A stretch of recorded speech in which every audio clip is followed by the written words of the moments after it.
Assalamualaikum warahmatullahi wabarakatuh. Selamat datang di channel YouTube aku.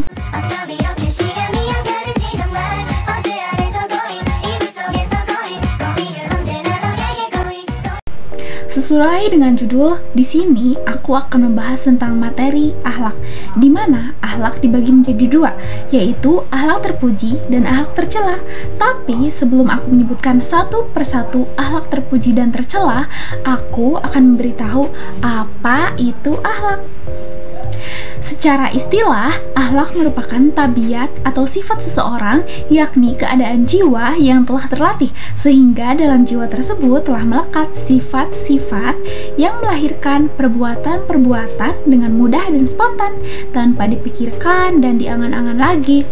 Dengan memiliki akhlak yang baik, tentu seseorang tidak akan berani berbuat kerusakan. Akhlak yang baik akan menjadi benteng, akan menjadi perisai atau pelindung dalam setiap langkah kehidupan, sehingga kita tidak akan berbuat dosa dan hasilnya pembangunan yang kita buat di semua bidang akan stabil, seperti di bidang pendidikan, di bidang keluarga, atau masyarakat sekalipun. Beberapa contoh akhlak terpuji dalam kehidupan sehari-hari yaitu pemaaf, bertanggung jawab, adil, dan lain sebagainya. Adapun 10 contoh akhlak terpuji yang akan aku bahas. Yang pertama, perilaku lemah lembut.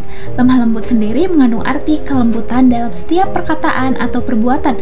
Dalam keseharian, sikap seperti inilah yang harus dikedepankan. Menjauhi diri dari sikap kasar yang bisa mendatangkan keburukan. Bersikap lemah lembut justru akan mendatangkan sebuah kebaikan. Yang kedua, berbicara dengan jujur. Ketika berbicara dengan jujur, orang lain juga pasti akan selalu percaya dengan apa yang kita katakan. Maka dari itu, kita harus selalu berbicara dengan jujur apa adanya, agar orang di sekitar kita percaya akan omongan yang kita sampaikan. Yang ketiga, rendah hati. Kerendahan hati merupakan sikap menyadari keterbatasan dalam diri kita, sehingga membuat seseorang tak angkuh serta tidak sombong. Sikap ini wajib dimiliki oleh setiap orang karena membantu cara kita menghormati atau menghargai orang lain dengan cara yang baik. Yang keempat, sabar. Contoh sikap sabar dalam kehidupan sehari-hari adalah mengikhlaskan orang lain yang telah menyakiti kita tanpa membalas dendam atau menyimpan rasa benci. Sikap ini menunjukkan bahwa kita bisa mengendalikan emosi kita dan tidak terpengaruh oleh perilaku orang lain. Yang kelima, bersyukur. Syukur dengan hati dilakukan dengan menyadari sepenuhnya bahwa nikmat yang diperoleh adalah semata-mata karena anugerah dan kemurahan ilahi. Syukur dengan hati mengantarkan manusia untuk menerima anugerah dengan penuh kerelaan tanpa menggerutu dan keberatan betapapun kecilnya nikmat tersebut. Yang keenam, menggunakan bahasa yang sopan. Tata krama di dalam berbicara adalah cara berbicara yang menunjukkan kualitas kepribadian. Saat berbicara, hendaknya menggunakan bahasa yang sopan, membiasakan diri dengan sapaan, intonasi yang cermat, menghindari kosakata yang kasar, dan menggunakan kata-kata seperti maaf, permisi, dan terima kasih. Yang ketujuh, menghormati pendapat orang lain. Contohnya, ketika kita berbeda pendapat dengan teman saat berdiskusi, kita harus menghargainya dan tidak memojokkannya, serta berusaha untuk menghasilkan jawaban yang bisa disetujui oleh bersama. Yang kedelapan, bertanggung jawab atas kata-kata dan tindakan. Misalnya, sekarang aku sedang membahas tentang akhlak nih, dimana aku juga harus selalu merealisasikan akhlak yang baik di kehidupan sehari-hari seperti yang aku sampaikan sekarang. Yang kesembilan, berpegang pada prinsip-prinsip moral. Beberapa contoh nilai moral yang umum adalah kejujuran, keadilan, toleransi, kebaikan hati, dan tanggung jawab. Selain itu, nilai moral juga sering dihubungkan dengan agama atau sistem keyakinan seseorang. Walaupun nilai moral juga bisa berasal dari sumber-sumber lain seperti filsafat atau norma-norma masyarakat.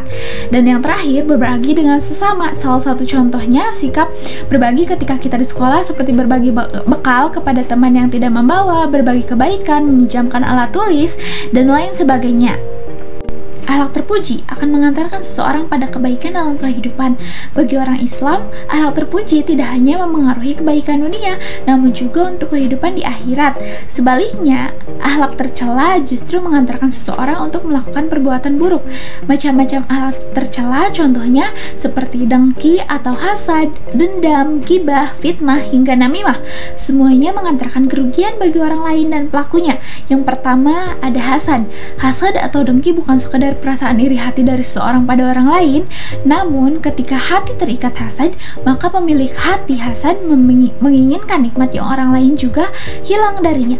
Cara untuk mengatasi hasad yaitu dengan selalu bersyukur atas nikmat Allah yang sudah diberikan. Selain itu, seseorang juga mesti menyadari jika hasad merupakan perbuatan tercela yang bisa menghanguskan kebaikan. Yang kedua, dendam. Dendam juga menjadi perbuatan tercela. Rasa dendam membuat hati seseorang dipenuhi rasa kemarahan. Dia ingin membalas perlakuan orang lain atas perbuatan tidak menyenangkan yang dialaminya. Cara untuk mengatasi dendam adalah dengan memaafkan orang yang menyebabkan kita sakit hati. Yang ketiga, ghibah. Ghibah adalah perbuatan yang cukup sulit dihindari setiap orang. Ghibah adalah membicarakan diri orang lain. Namun, umumnya ghibah tidak hanya membicarakan orang lain dalam hal baik saja, melainkan juga kekurangannya. Cara menghindari ghibah adalah segera mendustakan bisikan setan saat hati ada dorongan membicarakan aib orang lain. Dengan begitu, ghibah dapat dihindari. Ghibah jika diperturutkan dapat menimbulkan fitnah untuk orang lain. Nah, yang keempat adalah fitnah. Fitnah merupakan perbuatan tercela yang kadang dilakukan secara tersembunyi dan tak jarang disampaikan secara terbuka. Dampak fitnah lebih besar dari pembunuhan. Fitnah mampu menggoreskan luka hati sepanjang hidup bagi orang yang difitnah. Dan pelaku fitnah umumnya pengecut dan memiliki hasad tinggi pada orang lain. Perbuatan ini dapat dicegah dengan menyadari bahwa Allah memberikan semua nikmatnya secara adil. Hati perlu ditata agar tidak mudah muncul kebencian yang dapat memicu perilaku fitnah. Nah, mungkin itu saja yang aku ketahui tentang akhlak. Sebagai penutup, izinkan aku memberikan sedikit kutipan berharga untuk diingat teman-teman semua. Albert Einstein pernah berkata, "Cobalah untuk tidak menjadi orang yang sukses, melainkan menjadi orang yang bernilai." Terima kasih, semoga pemaparan yang telah aku sampaikan dapat bermanfaat bagi kehidupan kita semua dan dapat diterapkan dalam kehidupan sehari-hari teman-teman semua.